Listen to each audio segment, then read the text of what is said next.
نحمده ونصلي ونسلم على رسوله الكريم وعلى آله وصحابه أجمعين أما بعد فأعوذ بالله من الشيطان الرجيم بسم الله الرحمن الرحيم انفروا خفافا وثقالا وجاهدوا بأموالكم وأنفسكم في سبيل الله ذالکم خیر لکم ان کنتم تعلمون۔ کوچ کرو ہلکی جان سے بھاری دل سے، اللہ کی راہ میں لڑو اپنے مال و جان سے، یہ تمہارے لیے بہتر ہے اگر جانو۔ غزوہ تبوک کا ذکر ہو رہا ہے اور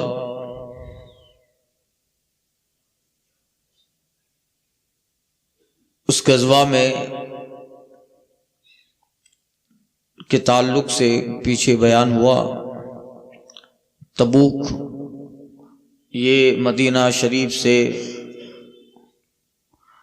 500 میل کے فاصلے پر، اور وقت وہ تھا کہ جب کچھ لوگوں کے باغ پھلنے کے قریب تھے، راستہ لمبا ہے، گرمی سخت ہے، تو 3 جماعتیں ہو گئی تبوک میں کے تعلق سے۔ ایک تو مومنین مخلصین کی جماعت جو بہت پہلے ہی تیار کر رہی تھی کہ تبوک میں جانا ہوگا۔ ایک ضعفائے مسلمین، یعنی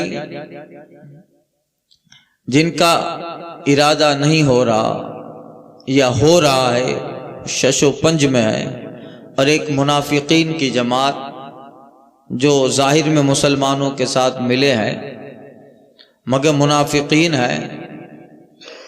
وہ بہانہ بنائیں گے، آگے آیت میں ذکر ہو رہا ہے، بہانہ کریں گے، بیمار تھا، معذور تھا، یہ تھا،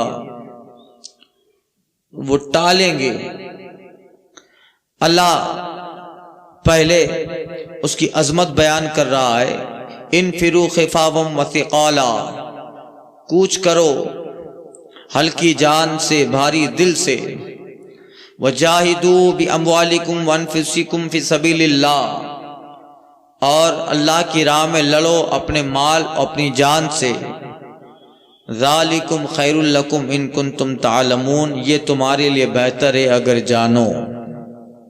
یعنی اے جماعت صحابہ، نبی کریم صلی اللہ علیہ وسلم نے جو غزوہ تبوک میں جانے کا حکم دیا ہے، اے صحابہ کی جماعت، ہمارے نبی کے فرمان پر اس طرح غزوہ تبوک کے لیے روانہ ہو جاؤ کہ تم پر سفر اور جہاد کی ساری مشکلیں آسان ہو جائیں۔ جب بندہ کسی کام کو خلوص اور للہیت کے ساتھ کرتا ہے تو پھر تکلیفیں نہیں رہتی، مصیبتیں نہیں رہتی۔ تو فرمایا جا رہا ہے کہ تبوک کے لیے نکلو اس طرح کہ یہ لمبا سفر، یہ گرمی، یہ تپ اور اس قدر مشقتیں سفر کی اور جہاد کی مشکلیں، یہ تمام تم پہ آسان ہو جائے، تم پر یہ سب ہلکی ہو، اس طرح ہلکی ہو کہ تم کفار پہ بھاری ہو، اس طرح یہ مشکلیں تم پہ آسان ہو جائے کہ تم مد مقابل کے لیے بھاری ہو جاؤ۔ تو اس طرح نکل کر تبوک پہنچو، اللہ کی راہ میں لڑو، اموالکم وانفسکم، اپنے ہر قسم کے مال اور اپنی جان سے اللہ کی راہ میں لڑو، جہاد کرو۔ جو مال سے کر سکتا ہے وہ مال سے جہاد کرے، جو صرف جان سے کر سکتا ہے وہ جان سے جہاد کرے، اور جو دونوں سے اللہ کی راہ میں لڑ سکتا ہے دونوں سے کرے، اس لیے کہ یہ لڑائی، یہ جہاد تمہارے لیے بہت بہتر، اچھے، عمدہ درجات کا سبب ہے اور تمہارے لیے بہتر ہے ان کنتم تعلمون، اگر تم جانو۔ اگر یہ راز کہ اللہ تعالیٰ نے اس تبوک میں نکلنے کا جو حکم فرمایا، اس میں جو راز حکمتیں اور یہ اللہ کی عبادت کے کس درجے پر ہے اس راز کو تم جان لو تو پھر یہ ساری مشکلیں سفر کی تم پہ آسان ہو جائے۔ اب گویا فرمایا جا رہا ہے کہ اس پہ تمہارا ایمان ہے تو سستی چھوڑو، جہاد کے لیے روانہ ہو۔ اب صحابہ کرام رضوان اللہ علیہ مجمعین کی جو جماعت ہے، جو مومنین مخلصین تھے، ان کا تو کیا کہنا۔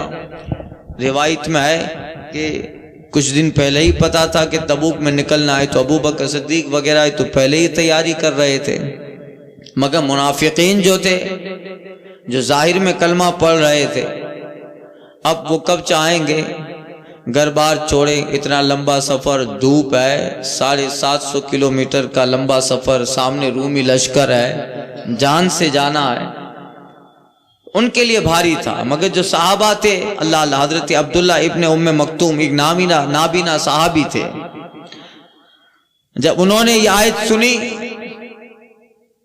کہ اللہ فرما رہا ہے جاہدوا باموالکم وانفسکم فی سبیل اللہ، اپنی جان و مال سے اللہ کی راہ میں جہاد کرو، تو نابینا ہے، ہتھیار بند ہو گئے اور بارگاہ رسالت میں حاضر ہوئے کہ یا رسول اللہ میں بھی جاؤں گا۔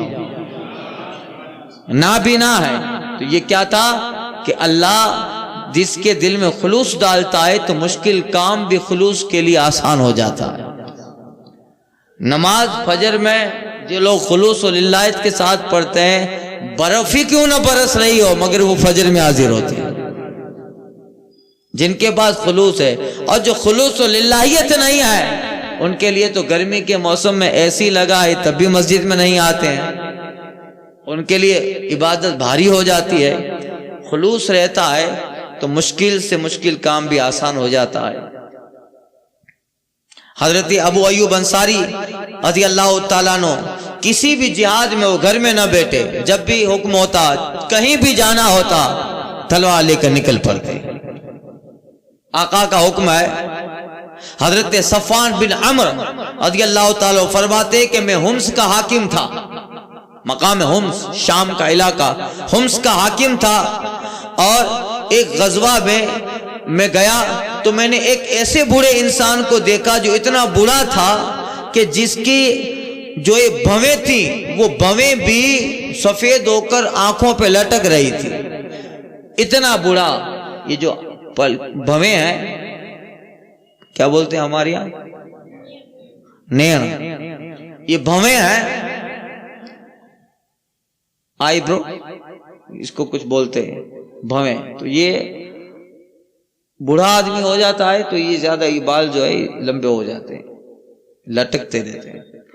تو حضرت صفوان بن عمر رضی اللہ تعالیٰ عنہ فرماتے ہیں کہ میں نے ایک جہاد میں ایک ایسے بوڑھے انسان کو دیکھا کہ جو اتنا بوڑھا بھی تھا اور اس قدر بوڑھا تھا کہ اس کی بھویں اس کی آنکھوں پر گر گئی تھی، لٹک رہی تھی۔ میں نے پوچھا بڑے میاں تم جہاد کیسے کرو گے، تم کیسے دشمنوں سے لڑو گے؟ مگر وہ نہ مانے اور چلتے رہے کہ کچھ بھی نہیں ہوگا، کم سے کم اگر میں بیٹھے رہوں گا تو مجاہدوں کے سامان ہی کی حفاظت کر لوں گا، مجاہدین کے سامان کی حفاظت کروں گا۔ حضرت سعید ابن مسیب رضی اللہ تعالیٰ ان کی ایک آنکھ شہید ہو گئی تھی، مگر وہ پھر بھی ایک جگہ لشکر تھا دشمنوں کا، اس میں جانا پڑا جہاد میں، وہ گئے اور وہ جاتے جاتے کہہ رہے تھے اگر آنکھ گئی ہے تو کیا ہوا، اگر جہاد اور لڑائی نہیں کر سکتا ہوں تو کیا ہوا، کم سے کم مجاہدین کی جماعت میں اضافہ تو کر سکتا ہوں، میری ایک کی وجہ سے ان کی جماعت میں ایک آدمی کا اضافہ تو ہوا، اور کچھ بھی نہیں ہوگا، میرے بھائی لڑتے رہیں گے، میں خیمے میں بیٹھ کر سامان کی حفاظت کروں گا، اور جو زخمی ہوں گے انہیں پانی تو پلا ہی سکتا ہوں۔ یہ شوق جہاد تھا، اسی لیے جہاد میں جاتے تھے۔ تو جو مومنین تھے وہ اس طرح نکلتے ہیں، اللہ فرماتا ہے انفروا خفافا وثقالا، کوچ کرو ہلکی جان سے بھاری دل سے۔ دل ہلکا نہیں ہونا چاہیے، دل بھاری ہو، بھاری دل سے اور اپنے مال و جان سے۔ مقصد غنیمت عزت یہ نہ ہو، مقصد صرف اسلام کی بلندی ہو۔ ایسا نہیں کہ مالات آئے گا۔ تو غازی جب اس آیت پاک سے پتہ چلا، غازی جب جہاد میں جائے تو اس سفر کی شدت کو ہلکا جانے، یہ ہلکا ہے، کسی تکلیف پر رب سے شکایت نہ کرے، شکر کرے، تو اس کی شکایت نہ کرنے، شکر کرنے پر، صبر پر اللہ تعالیٰ اس کمزور کو بھی اتنا قوی بنا دیتا ہے کہ سخت راستہ ہے مگر پھر بھی ان کے عبادت خلوص کی وجہ سے وہ عبادت آسان ہو جاتی ہے۔ یہ اللہ نے فرمایا فی سبیل اللہ، اپنے جان اپنے مال سے اللہ کی راہ میں جہاد کرو۔ فی سبیل اللہ یہ بتا رہا ہے کہ اللہ کی راہ میں ہو، مقصد اس جہاد میں مال غنیمت نہ ہو اور کوئی غرض نہ ہو، ملک عزت یہ نہ ہو، صرف خدمت دین ہو۔ اگر نیت خیر ہے تو اللہ اس کے بدلے میں عزت بھی دے گا، مال بھی دے گا، ملک بھی دے گا اور بے شمار اسباب و دولت بھی عطا فرمائے گا۔ تو یہ حکم ہوا جہاد کا۔ اب دیکھیے اگلی آیت کریمہ میں یہ ذکر ہوگا کہ کچھ لوگ بہانہ بنائیں گے۔ 3 جماعتیں تھیں غزوہ تبوک میں جانے والوں کے لیے، ایک مخلص مومن، ایک کمزور مومن، ایک منافقین۔ آیت کریمہ سنیں، لو کان اذن قریبا وسفرا قاصدا لاتبعوک ولکن بعدت علیہم الشقہ۔ اے محبوب اگر کوئی قریب مال یا متوسط سفر ہوتا، قریب مال یا متوسط سفر ہوتا، قریب میں جانا ہے اور مختصر جماعتیں، ہم زیادہ ہیں، غالب آ جائیں گے، ان کے مال غنیمت پہ قبضہ بھی کر لیں گے، اتنا لمبا سفر بھی ہے نہیں، آسان سفر ہوتا، آسان راستہ ہوتا۔ اللہ فرماتا اے محبوب اگر کوئی قریب مال یا متوسط سفر ہوتا لَتَّبَعُوكَ تو ضرور تمہارے ساتھ ہو جاتے۔ جیسے عہد میں نکلے تھے، بدر میں بھی کچھ لوگ نکلے تھے، بعد میں مڑ گئے تھے، ضرور تمہارے ساتھ ہو جاتے، کیونکہ سوچتے کہ مال ہاتھ آنے والا ہے۔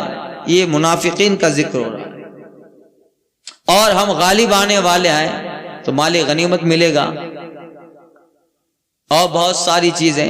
تو اے محبوب اگر قریب مال یا متوسط درمیانی سفر ہوتا تو ضرور تمہارے ساتھ ہو جاتے، ولیکن بعدت علیہم الشقہ مگر ان پر مشقت کا راستہ دور پڑ گیا۔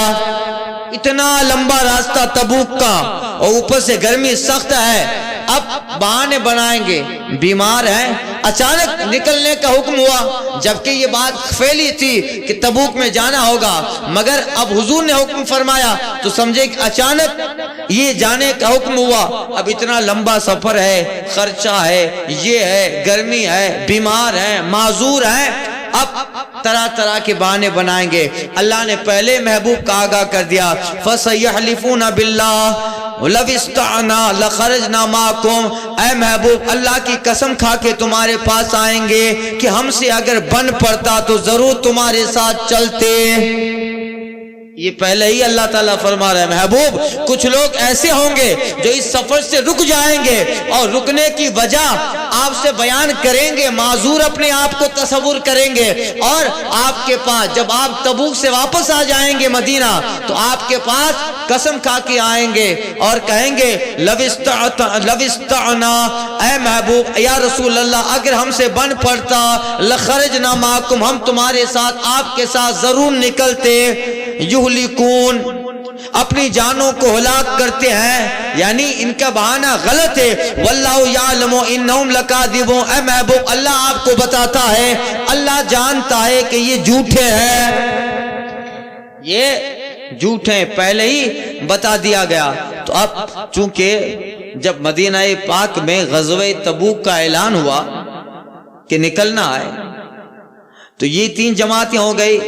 ایک تو فوراً وہ جماعت جو حاضر ہو گئے بغیر پسو پیش کے، تیار ہو گئے کہ رسول اللہ چلتے ہیں تبوک میں۔ اول درجہ کے یہ مطیعین تھے، پہلے درجہ کی اطاعت گزار یہی لوگ تھے،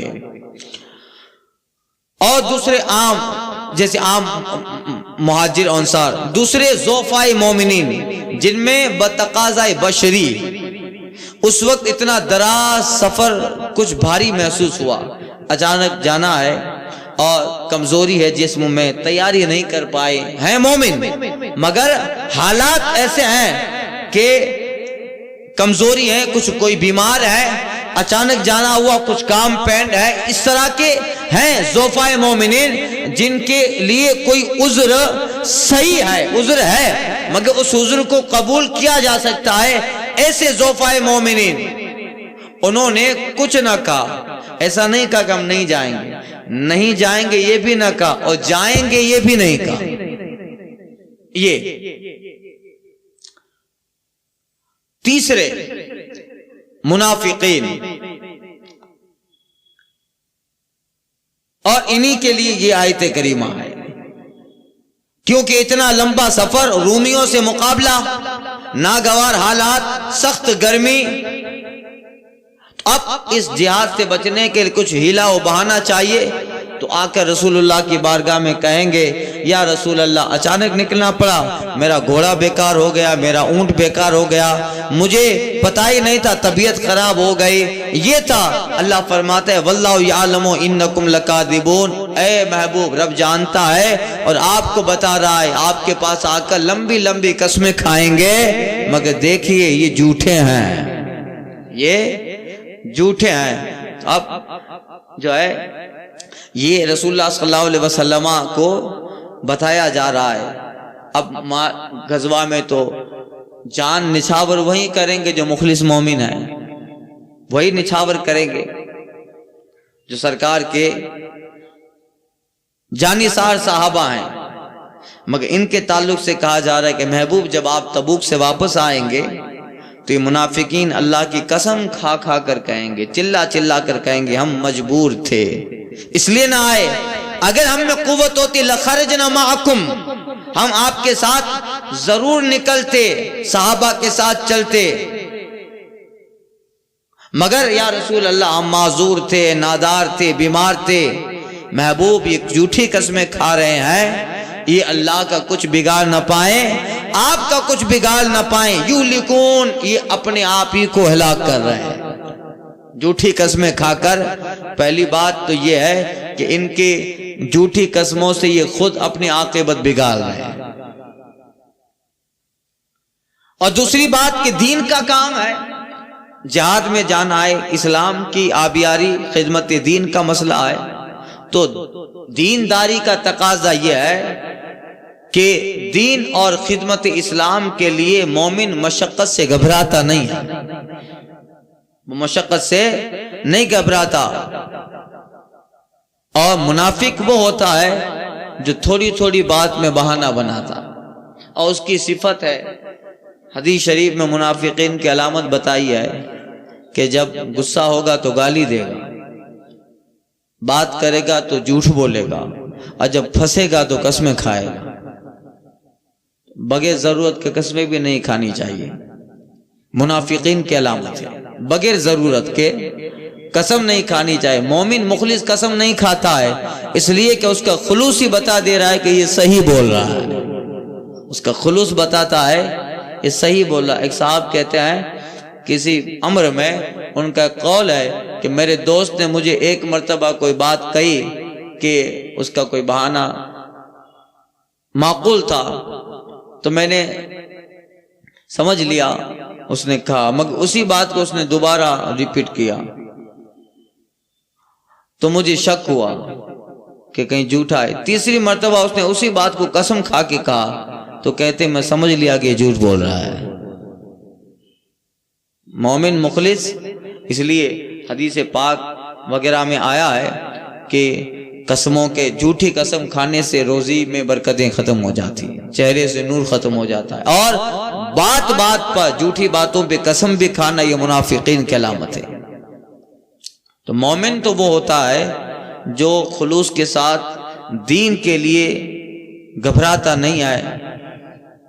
اب اس آیت پاک سے بات سمجھ میں آئی کہ اتنا لمبا سفر تھا، اور جنگ میں جہاد میں سب چلے جاتے تھے، تبوک میں جانے کے لیے منافقین بہانے بنا رہے ہیں، لمبا سفر ہے اس لیے، گرمی ہے اس لیے، باغ پک گئے ہیں اس لیے کھجوروں کے، اور زیادہ کچھ ہاتھ آنے والا نہیں ہے، سامنے لشکر بھی زیادہ ہے، اس لیے سے پتہ چلا وہ لوگ اس سے عبرت پکڑے کہ جو آسان وقت میں تو عبادت کرتے ہیں، سختیوں میں عبادت چھوڑ دیتے ہیں، گرمیوں میں تو نمازی بنتے ہیں، سردیوں میں بے نمازی ہو جاتے ہیں، گرمیوں میں تو نمازی بن جاتے ہیں اور ٹھنڈی کے موسم میں بے نمازی ہو جاتے ہیں، اور سردیوں اور ٹھنڈی کے رمضان میں تو روزے دار بنتے ہیں اور گرمیوں کے رمضان میں بے روزہ ہو جاتے ہیں۔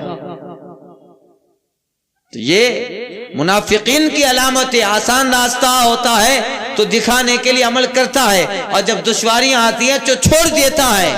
مومن تو وہ ہے کہ نرم گرم سب برداشت کرتا ہے، مومن کے لیے موسم حالات رکاوٹ نہیں بنتے ہیں، اس کے لیے تو ایک ہی چیز ہوتی ہے، وہ رب کے قانون کو پورا کرنا، اللہ کے قانون کو پورا کرنا، یہی اسی لیے فرمایا محبوب آپ کے پاس قسم کھا کے آئیں گے۔ تو اب کچھ لوگ قسم کھا کے آئے بھی، اب رسول اللہ صلی اللہ علیہ وسلم اللہ تعالیٰ کے صفت ستاری کے مظہر عتم، اللہ جو ستار العیوب ہے، ایک چھپانے والا ہے، اللہ کے رسول صلی اللہ علیہ وسلم کا وہ اخلاق تھا۔ دیکھیے آگے آیت کریمہ میں اللہ فرما رہے عفا اللہ عنکا لما اذنت لهم حتى يتبين لك الذين صدقوا وتعلم الكاذبين، اللہ تمہیں معاف کرے، تم نے انہیں کیوں اذن دے دیا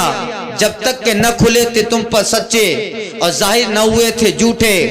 لا يستأذنوك الذين يؤمنون بالله واليوم الآخر ان يجاهدوا بأموالهم وأنفسهم واللہ علیم بالمتقین، اور جو اللہ اور قیامت پر ایمان رکھتے ہیں تم سے چھٹی نہ مانگیں گے، تم سے چھٹی نہ مانگیں گے کہ اس سے کہ اپنے مال اور جان سے جہاد کرے، اللہ خوب جانتا ہے پرہیزگاروں کو۔ اچھا جو لوگ جہاد میں نہ گئے، تبوک میں نہ گئے، بہانہ بنائے، حضور نے چھوڑ دیا، ٹھیک ہے چلے جاؤ، اللہ پہ ان کا معاملہ رسول اللہ صلی اللہ علیہ وسلم نے چھوڑ دیا۔ گویا حضور سے کہا جا رہا ہے اے محبوب آپ نے ان منافقوں کو رسوا کیوں نہیں کیا؟ اللہ کیوں انہیں پکڑا نہیں، انہیں اجازت کیوں دے دی؟ انہیں خوب رسوا کیا ہوتا، آپ انہیں جہاد سے رک جانے کی اجازت نہ دیتے، پھر وہ رک جاتے، آپ انہیں کہتے نہیں چلنا پڑے گا، اور پھر آپ کے کہنے پہ وہ نہیں چلتے۔ آپ سرکار صلی اللہ علیہ وسلم نے عام حکم دیا، آئے جس کو آنا ہے، نہیں آنا ہے اس کا معاملہ رب کے ساتھ ہے۔ تو گویا اللہ اپنے محبوب سے کہہ رہا ہے، یہ کوئی یہ نہ سمجھے کہ اللہ اپنے محبوب سے سخت کلام کر رہا ہے، نہیں، یہ رسول اللہ کی صفت، اللہ کی جو صفت ستاری ہے اس کے رسول اللہ مظہر عتم ہے، اس کا اظہار ہو رہا۔ اب حضور علیہ الصلوۃ والتسلیم انہیں پکڑ کے کہتے نہیں آنا پڑے گا، کلمہ پڑھتے ہو ہمارے ساتھ رہتے ہو، اور جب وقت پڑا ہے تو آؤ گے نہیں ہمارے ساتھ، اور پھر وہ رک جاتے، تو پھر آپ محبوب ان کی تفتیش کرتے، اچھا کیوں رک گئے؟ بیمار تھے، تحقیق کروا لیتے واقعی میں بیمار تھا کہ نہیں تھا، کیا پرابلم تھا، اس کی تحقیق ہو جاتی، مگر محبوب نے ایسا کچھ نہیں کیا، وہ بہانے بنا رہے ہیں۔ محبوب نے کہا ٹھیک ہے جاؤ، چھوڑ دیا، یعنی رب پہ چھوڑا۔ یہ رسول اللہ صلی اللہ علیہ وسلم اللہ کے صفت ستاری کے وہ مظہر ہیں، اللہ اپنے تو اپنے غیروں کے بھی اب چھپا رہے ہیں۔ استاد زمن کہتے ہیں جو آج یہاں ایپ کسی پہ کھلنے نہیں دیتے، جو آج ایپ یہاں کسی پہ کھلنے نہیں دیتے، وہ کب چاہیں گے حشر میں میری رسوائی ہو؟ جو دنیا میں منافقین تک کے ایپ چھپا رہے ہیں، تو پھر بتاؤ اپنے مومنین گنہگاروں کو رسوا کریں گے کیا؟ انہیں رسوا کریں گے؟ نہیں، وہ تو گنہگاروں کے لیے ہی ہے۔ حدیث میں آیا ہے انا لہا، وہ حدیث مشکات میں گزر چکی، 10 حدیث میں سب سے نا امید ہو جائیں گے، اور آخر میں جب حضور کی بارگاہ میں آئیں گے تو حضور فرمائیں گے ہاں میں اسی لیے ہوں، آؤ انا لہا، سب سے ہو کے آئیں۔ تو دنیا میں بھی عیب پوشی کر رہے ہیں، حشر میں بھی عیب پوشی کریں گے، اور وہاں بھی جو ہے حضور کی بارگاہی میں بننی ہے بگڑی. اعلیٰ حضرت کہتے ہیں مسیح و صفی خلیل و نجی سبھی سے کہیں بھی بنی. اللہ اللہ. مسیح و صفی کلیم و نجی سبھی سے کہیں بھی بنی یہ بے خبری کہ خلق فری. یا رسول اللہ کہاں سے کہاں تمہارے لیے یہ مرحمتیں کچی متیں نہ چھوڑی لتیں نہ اپنی گتیں. اب حضور کا کرم تو دیکھو, یہ مرحمتیں حضور کی رحمتیں تو دیکھو. اللہ اللہ کرم تو دیکھو کتنا کرم ہے. جبکہ جب کرم ہو اور اتنی رحمتیں ہوں تو بندہ تھوڑا ہوشیار ہو جائے. اتنی رحمتیں ہیں, ہمارا حال یہ ہے کچی متیں, ہماری مت کچی ہے. ہمارے اندر جب اتنی رسول اللہ کی طرف سے رحمتیں آ رہی ہے تو ہمارے پاس ایک فیصلہ ہو جانا چاہیے کہ جس نبی کے صدقے میں اتنی رحمتیں ہیں آدمی فیصلہ کر لے کہ اسی نبی کی اطاعت کرنی ہے. مگر اتنی نعمتیں اور رحمتوں کے باوجود بھی ہماری مت اتنی کچی ہیں کہ اس محبوب کی سیرت اور کردار کی طرف آ نہیں رہے. مرحمتیں کچی متیں اور اتنے آوارہ ہو چکے ہیں کہ نہ چھوڑی لتیں. جو لت لگ گئی ہے گناہوں کی, لت عادت کو کہتے ہیں. کس کے کہتے ہیں؟ عادت. ہماری یہاں زبان میں بولتے ہیں لت لگی ہوئی ہے. لت بری عادت, نامحمود چیز کی عادت ہو. ہماری ان ساری چیزوں کی عادتیں اور پھر اوپر سے یہ کہ بات ہماری ہی ہو. اتنے سب گنہگار مگر اللہ اللہ حضور کے گناہ کریں سرکار سے بھریں. اعلیٰ حضرت کہتے ہیں یہ مرحمتیں یہ کچی متیں نہ چھوڑی لتیں نہ اپنی گتیں قصور کریں ان سے بھریں. قصور جنا تمہارے لیے قصور کر رہے ہیں مگر قصور جنا یعنی جنت کے محل پھر بھی تمہارے لیے. آج جو دوپہر میں درس حدیث میں جو حدیث گزری تھی, اللہ اللہ, ایک ادنا جنتی جو آخر میں آخری جنتی ہوگا جو جنت اور جہنم کے درمیان میں ہوگا, اس کو اللہ کتنا دے گا. یہ سب حضور ہی کا کرم ہوگا. اعلیٰ حضرت کہتے ہیں انسا سیاہ کار کون انسا شفیع ہے کہاں, پھر وہ تجھی کو بھول جائیں دل یہ تیرا گمان ہے. تو اب رسول اللہ صلی اللہ علیہ وسلم دنیا میں ان کی بھی عیب پوشی کر رہے ہیں. اب اللہ فرما رہا ہے آیت کا منشا یہ ہوا محبوب آپ نے منافقوں کو رسوا کیوں نہیں کیا جو نہیں آئے. بغیر بہانے اور غلط عذر و بہانہ بنا کر بیٹھ گئے. اجازت کیوں دی انہیں کہ ہاں تی کے بیٹھے رہو.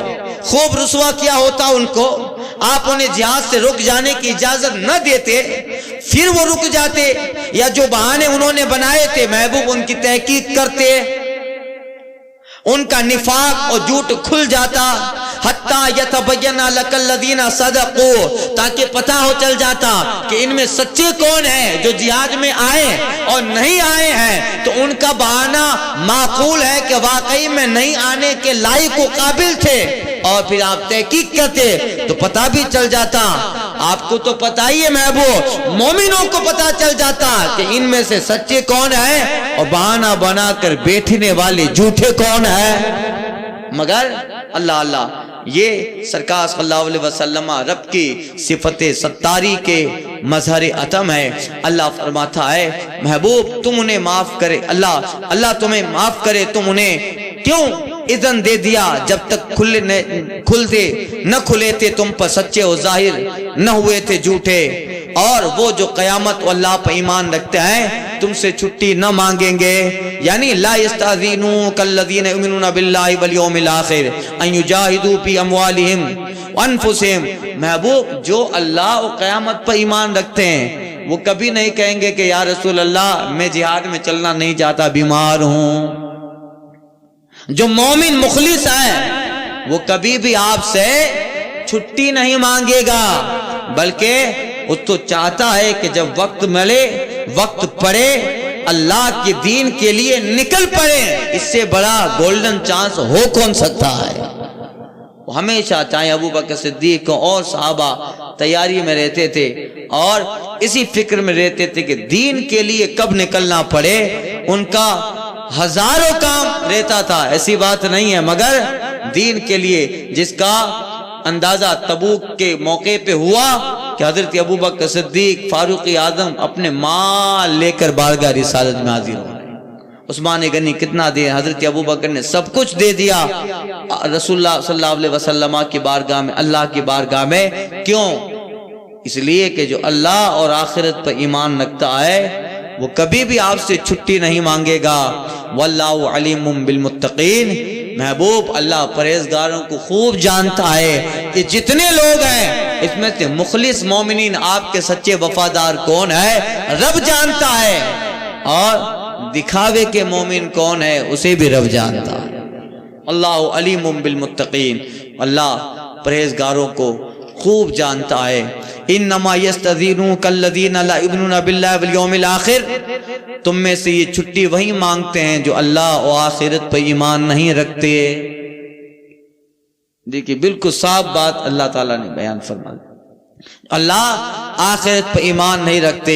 وارتابت قلوبہم فہم فی ریبہم یترددون، اے محبوب تم سے یہ چھٹی وہی مانگتے ہیں جو اللہ اور آخرت پر ایمان نہیں رکھتے اور ان کے دل شک میں ڈول مڈول میں ہیں، جائیں نہ جائیں، کیا ہوگا، مارے جائیں گے، کتنا لشکر ہے۔ جن کے دل ڈول مڈول میں ہیں انہیں نکلنا منظور ہوتا، وَلَوْ أَرَادُوا الْخُرُوجَ لَأَعَدُّوا لَهُ عُدَّةً، اے محبوب اگر انہیں نکلنا منظور ہوتا تو اس کا سامان پہلے ہی سے کر لیتے۔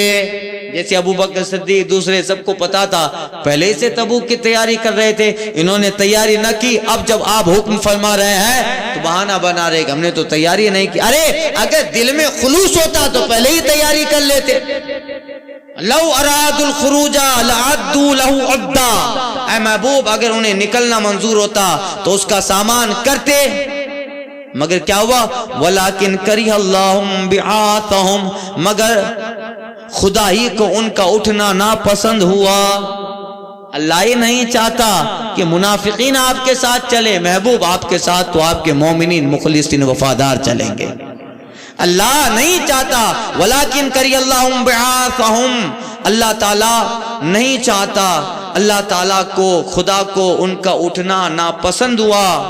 کیا ہوا، فَثَبَّتَهُمْ وَقِيلَ قُعُدُوا مَعَ الْقَاعِدِينَ، تو ان میں اللہ نے سستی بھر ڈالی، اللہ نے ان میں کاہلی بھر ڈالی اور فرمایا اچھا بیٹھے رہو بیٹھنے والوں کے ساتھ، اللہ کو تمہارا اٹھنا پسند نہیں ہے۔ رب ہی نے ان میں سستی ڈالی اور جو مخلص تھے اللہ نے ان کے اندر جذبہ ڈال دیا۔